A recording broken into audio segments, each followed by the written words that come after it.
Welcome to Dingers and Dashers. My name is Josh alongside my co-host Adam. It's a great day to talk all things Caps hockey. Adam, let's dive right into it. It's been a slow week for the Caps off Sunday to Thursday, but our excitement has not slowed down because Jacob Chikrin, Logan Thompson, these guys are on fire right now, and it's got Adam feeling groovy. I am feeling groovy, Josh. I am energized because the Caps are energized. They make me happy, dude. When they're doing stuff like this, it's just fun to see. Man, the Caps go on to beat the Kings 3-1. We kind of covered that. I mean, we were watching it during our last episode. Then they go on to beat the Sharks 7-1 in in California. That's so fun. We do lose to the Ducks 4-3 in overtime, but we got to point out of that. We're gonna get into that game. It was in the shootout, but yeah, we're gonna get into all kinds of controversy that came out of that game. And then we go on to we come back home. We beat the Blue Jackets, a nice 2-0 win. Logan Thompson gets a shutout in his 100th career game. Congratulations, buddy. 100th career win. 100th career win. Sorry. 100th career win. Congratulations. I mean, these Caps, everyone into the season, they're going to regress. They're going to regress. No, because they just took 7 out of 8 points on a road trip, and then they came home and Logan Thompson had a 39 save shutout. Yeah, Josh, we're sitting first place in the Metropolitan Division right now. First place. Adam, I'm going to correct you. We're not first in the Metro. We're first in the Eastern Conference right now. I mean, come on. These Caps, man. And, hey, I said it. Adam said it before the season. I know the season's not done yet. I know we're a third of the way through. But everyone said these Caps don't have it in them this year. And Ovi hasn't even been red hot recently. And they're still finding ways to win. All right? It's great goaltending. It's great defenders. And then it's great people on offense. But it's also that fourth prong over here, it's depth. We're about to dive into the Ryan Leonard injury, but Ryan Leonard goes down in Anaheim. He's been seen in a sling and a little bit of a cast. He's going to be out for a while. But that doesn't stop the Caps from coming back. Ryan Leonard was producing their offense. He's off the ice. More guys step up and produce that offense. It's so good to see. Yeah, Josh, the depth is electric. The depth is so nice to see. But another thing that's been really popping for the Capitals that we haven't really talked about is the coaching. It's all this line movement, everything you're seeing, moving these guys on the power play, doing all this. That's all great coaching. I think great adjustments at the beginning of the season. You're not seeing different players per se. You're seeing different lines. You're seeing different matchups. You're seeing different ways that they're utilizing each player, and they're doing a much better job right now of utilizing each player to their individual success. And they did a great job with that when they had Ryan Leonard on the power play. It's really sucks he went down with an injury, but then I saw a little Ethan Frank on the PP1. I like that. I saw because he's very similar to the Ryan Leonard kind of guy you got. Ryan Leonard's a lot more physical, maybe has a quicker shot, but Ethan Frank can play that power play role. Dude, Ethan Frank is fast. I know we knew he was fast, but the more playing time he's getting, he's everywhere. When we were at the Caps game a couple weeks ago, the guys sitting behind me, they weren't regular Caps fans. They kept saying, like, 53 is quick. He's everywhere. And it's true, he's everywhere. And not only is that great for breakouts, which the Caps have been slowly showing that they're managing, but Ethan Frank's drawing a lot of penalties right now.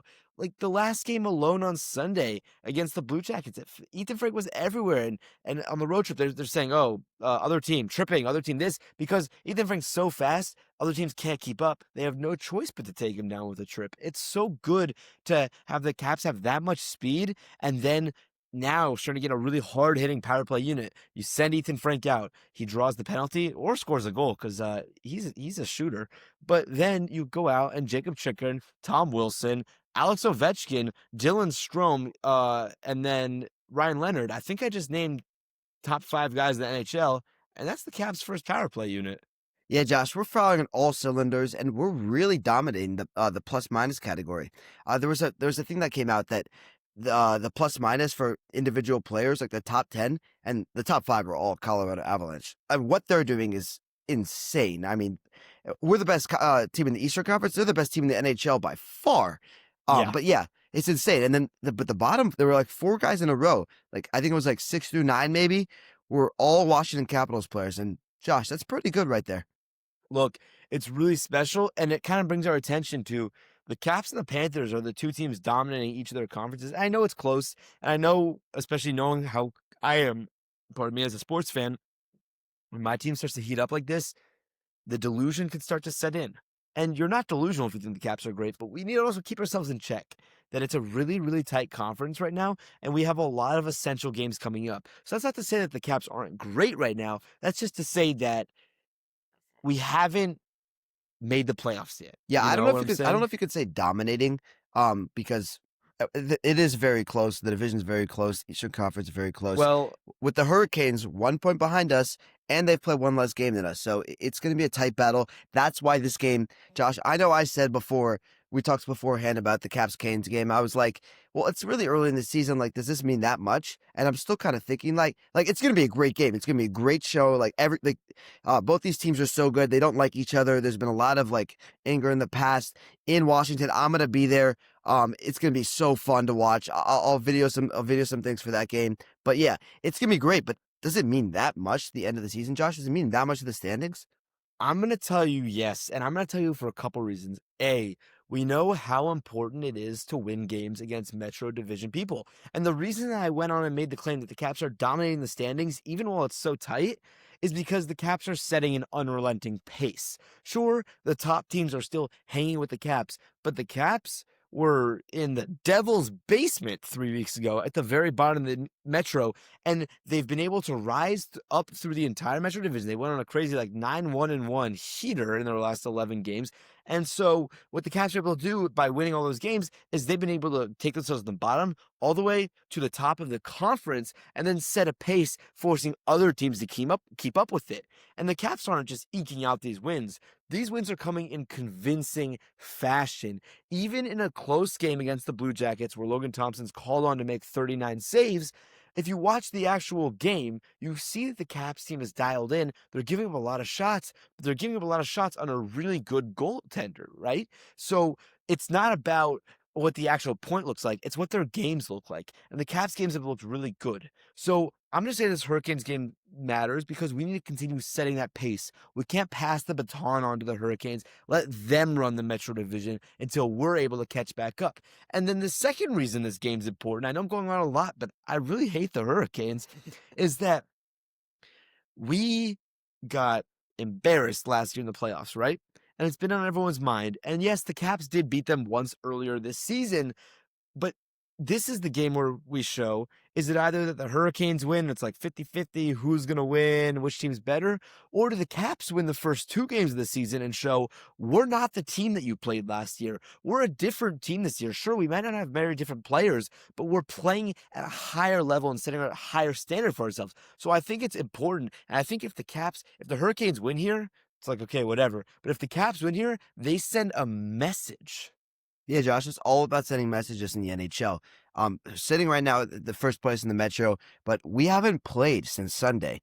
And Josh, we're this next week or so, we're gonna have games in between. So after the Canes game, we're not gonna play till Saturday. So that's what, 2 days of rest. That's one day of rest, maybe. That's That's a fine. normal, yeah. That's a normal day.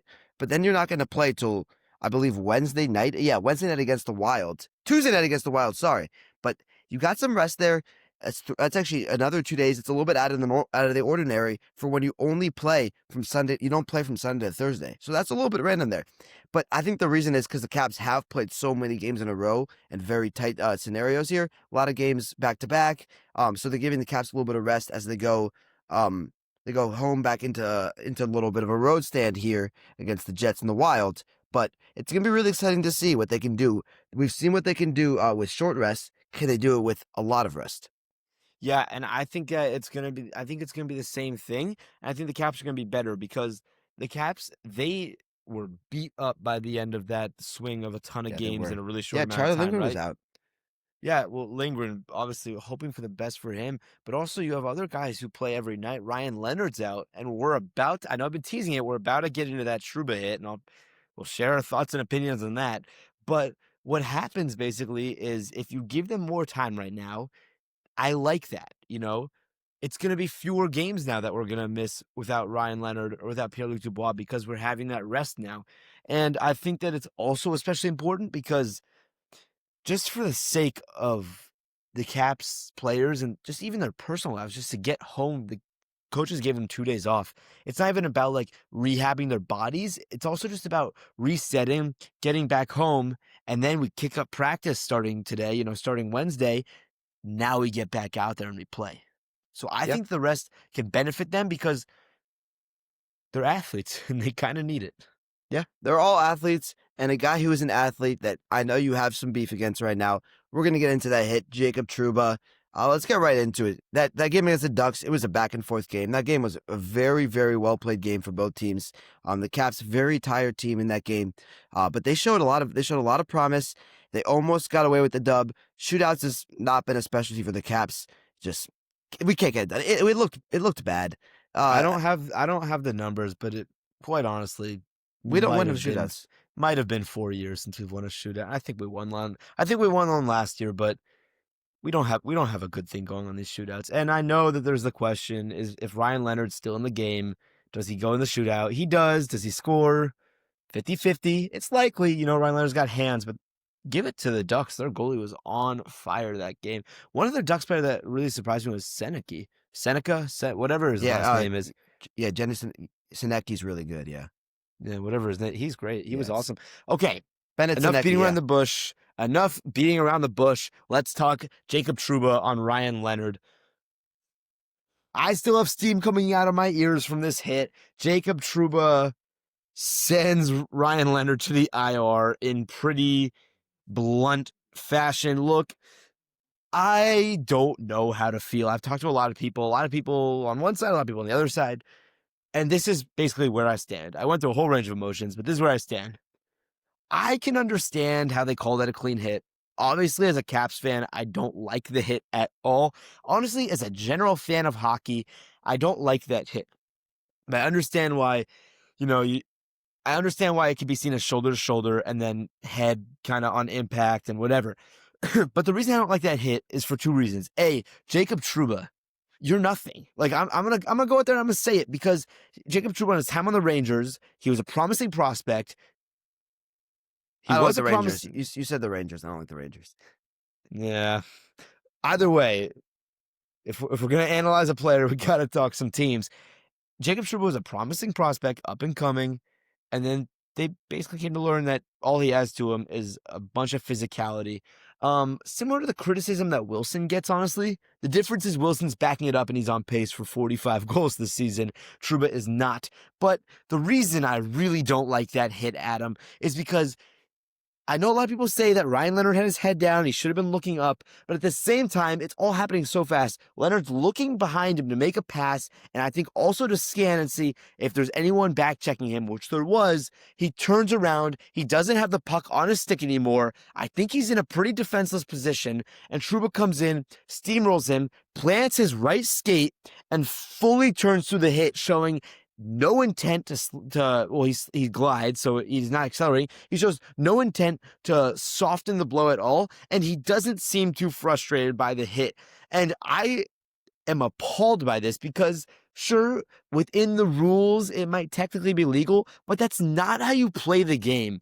And it's frustrating to me. And the same thing happened, he's on the Mikko Rantanen had a couple of illegal hits a couple weeks ago too, and those just infuriate me because that's not how you play the game. Obviously, incidental contact is going to happen as it's a contact, fast-moving sport, Adam. But what Jacob Trouba did was not incidental; it was fully intentional, and it upsets me to see that something like that is just allowed to fly in the game. And maybe within the NHL's rules, that hit is clean, but player safety has to weigh in because if Tom Wilson gives that hit at him, he's sitting the next 20 games up in the press box. Yeah, so here's what I'm going to say about that. It's a really tough situation. I think the refs been okay calling the ice. Maybe a 2-minute minor. I don't think can go any more than that because the check by the rules was clean. I'm not going to disagree with you. I don't love seeing it's a dangerous hit. Maybe it's not dirty, but it's a dangerous hit, and I can agree with you on that one. The part I don't like is where the distance away from the boards makes it dangerous. He's Yeah. at a position where if he's hit, and he's not seeing it, he can go straight into the boards at like a tough position because you're not close enough to the boards where the board's going to take away some of your contact, and you're not far enough. You're not going to hit the boards right away. So what he does, he gets hit at a point right in the middle there, and he goes straight headfirst into the boards, and it's dangerous, and it's really tough. And Jacob Trouba can't do anything about it. He can't like time the hit to be in a different position. So I'm not going to say like go on here and say that Capitals players don't have those dangerous hits. I'm going to say that maybe they don't have dirty hits. Tom Wilson's not. In the past, he's tried to be dirty sometimes, so I'm not going to fully say that. The Artemi Panarin thing, but I'm going on a rant here. What I'm going to say is, Josh, it's tough. It is tough. And what I will say, you bringing up Tom Wilson kind of reminded me of this. I was scrolling a lot on Twitter after that hit, seeing a lot of opinions. And honestly, a recurring thing that I basically heard from every Ducks fan was, and I'm not trying to generalize all the Ducks fans, because when all the Ducks fans were saying all you Caps fans, and they were roping me into some opinion I didn't agree with, didn't appreciate it. So I'm going to say what a lot of Ducks fans went out and made the claim is, if Tom Wilson's wearing 43 on your team and he's a Cap, we basically have the right to go out there and hit anyone. And you can't say you don't like it because you would cheer if it was Tom Wilson. Why does a guy who's not even on the ice when this hit happens take up 90% of the conversation about whether or not the hit was legal or not? Josh, you're really asking that question, man? He's earned that reputation deservingly. He's put so many players to the IR, Josh. To me, that's disrespectful. Actually, those Ducks fans, maybe not a valid point. You can't say Josh is the same opinion as all Caps fans, but it's kind of valid to put Tom Wilson into perspective here. He's been better as the years have gone on. But Josh, he has had some dangerous plays and some dirty plays. That one against Artemi Panarin in the Rangers where he purposely tries to injure him. Josh, that's not a good look, man. Well, okay. Not a good look for who? Not a good look for Tom Wilson. I know it's not a good look for Tom Wilson, and I know what you're saying. I'm gonna get this piece out, and in no way do I like the illegal hits that Tom Wilson's given, and in no way do I support them, or I don't think you support them either. But what I'm saying is that as the years have gone on, Tom Wilson has evolved his game, and he's kept the intensity in it, and he still gives big hits, but he does them in a much safer manner. And so I don't think for the Tom Wilson 5 years ago that played, you could just condone a hit on Ryan Leonard. Ryan Leonard was probably going to an orthodontist every other weekend when when Tom Wilson was giving those hits.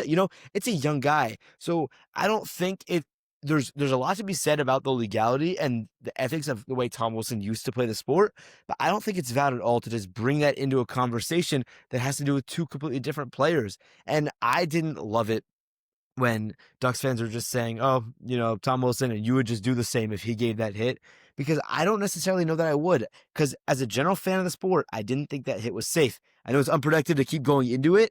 I'm just saying on January 5th, when the Caps and the Ducks face off at Capital Arena, I would not be surprised if I heard a lot of boos coming down on Jacob Trouba when he touched the puck.